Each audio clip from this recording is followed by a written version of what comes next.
The results of the week-long Maine Republican presidential caucuses have been announced. Former Massachusetts Governor Mitt Romney finished first with 39% of the vote.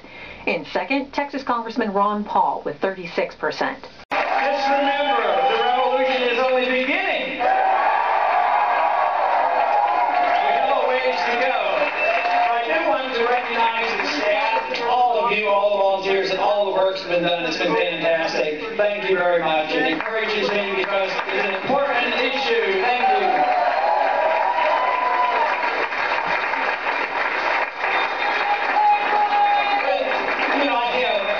Slightly discouraging announcement. I wish all the caucus had met today. Because I was disappointed there was one caucus that I think we would have done very, very well. But we won, we lost by, I guess, almost 200 votes, 190 votes. It's almost like we could call it a tie, but anyway. The votes will be counted, all the caucuses will be, but I do want to make a prediction. If I were a betting man, and I do not have $10,000 to bet, if I were a betting man, I would bet that we will control the Maine caucus when we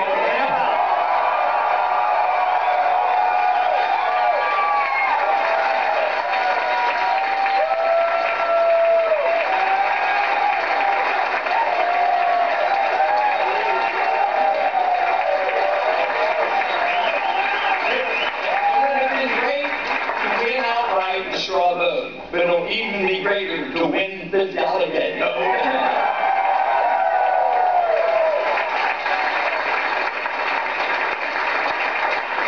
And that's going to happen. The momentum is going to continue. We're not going away. We're going to be in all these places where we're going to continue to pick up the delegates for one good reason. We have the message that America needs at this particular time.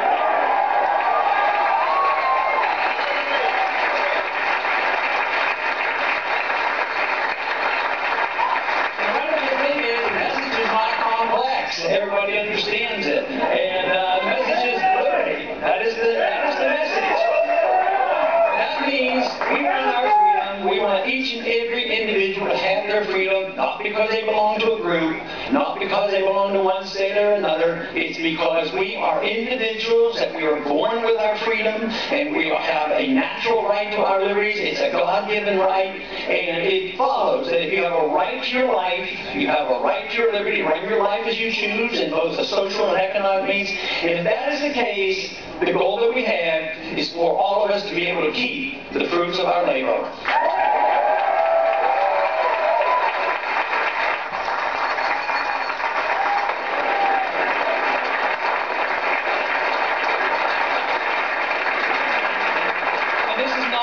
Brand new concept. It's an American concept. We tried it. It was working very well, and unfortunately, many, many decades ago, we started slipping away and took it for granted. We turned into a society that thought only that you redistributed wealth both by force and coercion and lobbying, and we forgot about what brought about prosperity and production. And it's only free people that can do that. The understanding of property rights, the understanding of contract rights, and one important issue for prosperity to thrive, you have to have an honest monetary system.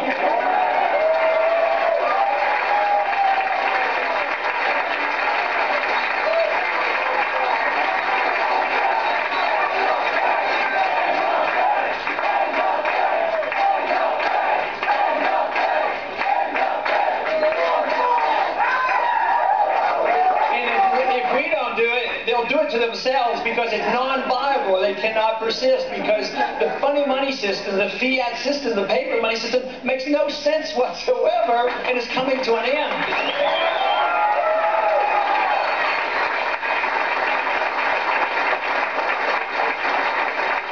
Bothered me that we who believe in liberty never did a very good job in selling it, especially when we were free and when we were prosperous and consuming our wealth.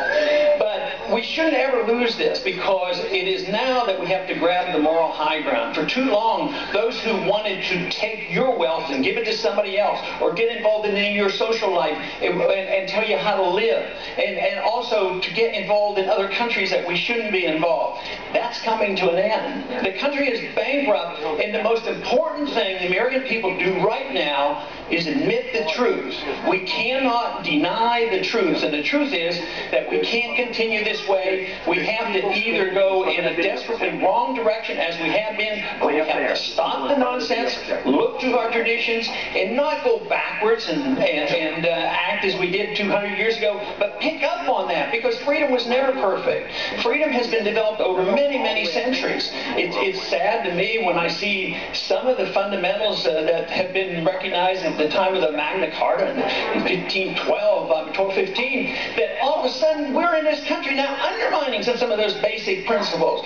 So we have a desperate struggle now to reassert ourselves and say liberty is what we want. We know what it's all about. We've had it. And we've gotten careless and it's drifted away. So now the country is waking up. The country is waking up for financial reasons. Everybody knows we're bankrupt. I mean, the social programs can't be financed. And the world is involved in this. It's a dollar fiat standard that engulfs the world. You think we're in this together by ourselves? No. Just look at Europe, the mess they have. They're rioting over in Greece because they say they have to cut a little bit. So what is the plan? Bernanke's over there planning to bail them out with our dollars. The debt, when it gets this big, should be liquidated. It shouldn't be dumped on the people. And that is what we have been doing for these last 3 or 4 years. It needs to stop.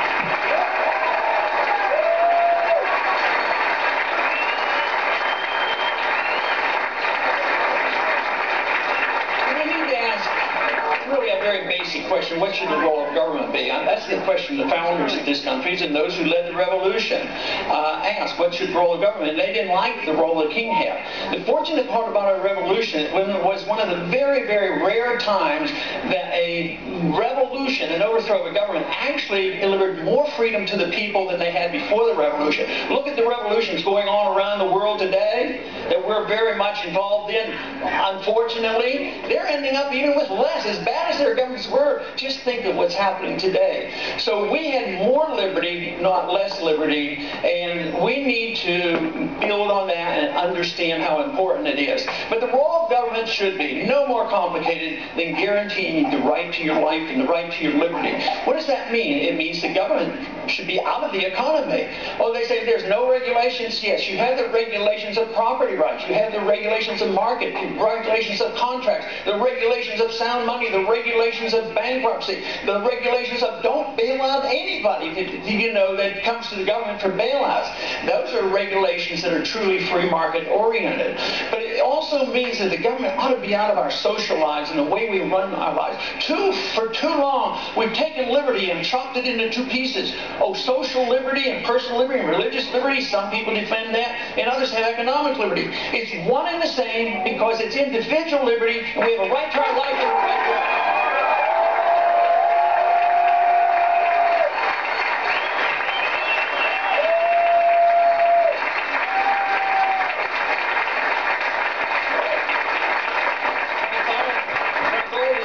prosperity. Of course, we have to have the property rights, we have to have the sound money, we have to have limited government and restraints. But we also have to have a different foreign policy. We have a foreign policy that is deeply flawed, and it's the foreign policy that always brings great nations down, and nations that overextend themselves. Even in our history, recent history, what brought the Soviets down? When the Soviets came, I was drafted in the 60s. They had 30,000 nuclear missiles, and we didn't have to fight them, thank goodness.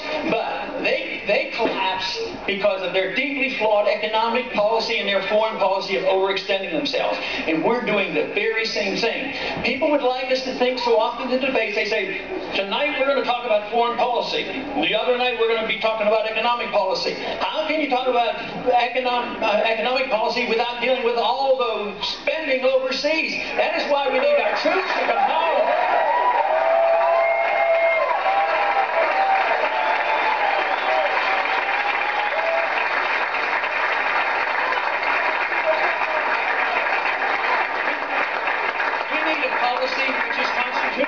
The founders gave us good guidelines. They said, shouldn't go to war unless you declare it. We have a responsibility for a strong national defense. But today, our presidents don't come to the Congress and to the people and say, declare the war or not declare the war. They just go to war. Sometimes they consult. Sometimes they don't even consult with the Congress. But they're always overly willing to consult with NATO and take their marching orders from the UN. That's wrong. So therefore, a foreign policy of non-intervention, minding our own business, stay out of policing the world and stay out of nation building, that is the road to peace and prosperity. That is what we have to go for.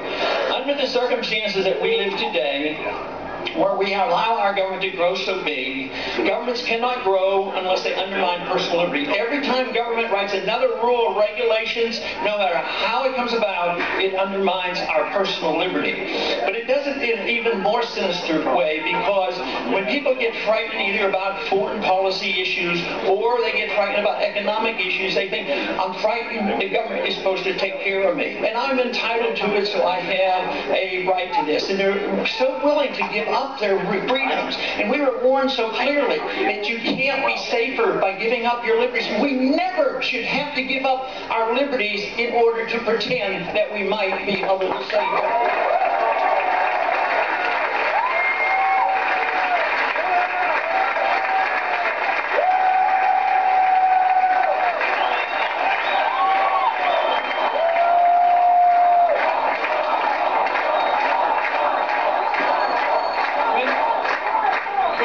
Freedom back again, guess what? The airports will look differently. We will not be X-rayed and followed When we get our freedoms back again, we will not have a Patriot Act that repealed the Fourth Amendment. We will never have that.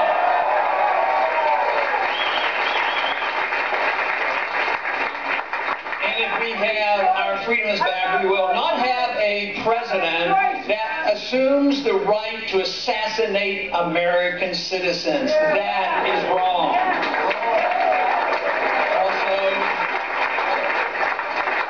Also, we would look at the National Defense Authorization Act and make sure that the Army has no ability and no power to arrest American citizens not charged with any crime, not convicted, hauled off into prison, denied an attorney, and kept indefinitely. That is not the America we will live in. We have to change those policies. We have to protect the civil liberties of all American citizens.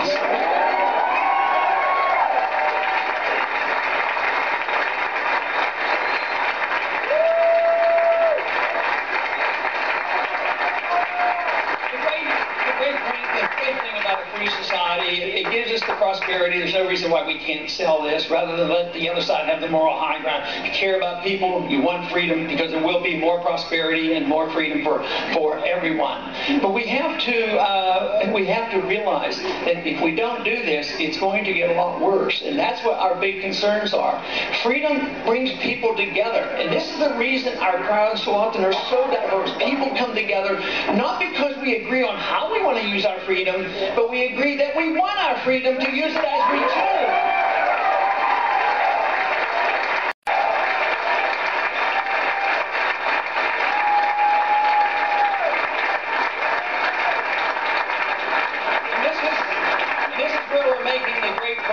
The numbers are growing by leaps and bounds. The individuals growing. There's a whole new generation that's excited about what we're doing.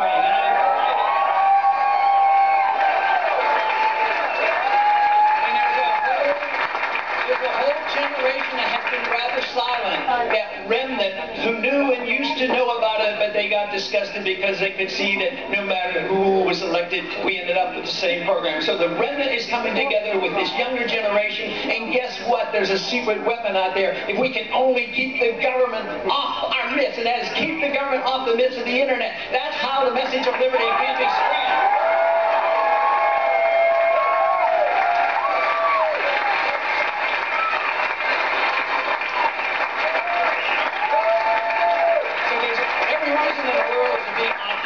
When we see what's happening in this country, the movement is in our direction, the excitement is in our direction, and it is the answer to the problems that we have today. More government is not the answer. The answer comes in more liberty. Thank you very much. The Fed. And the Fed, Max. And the Fed. Max, and the Fed.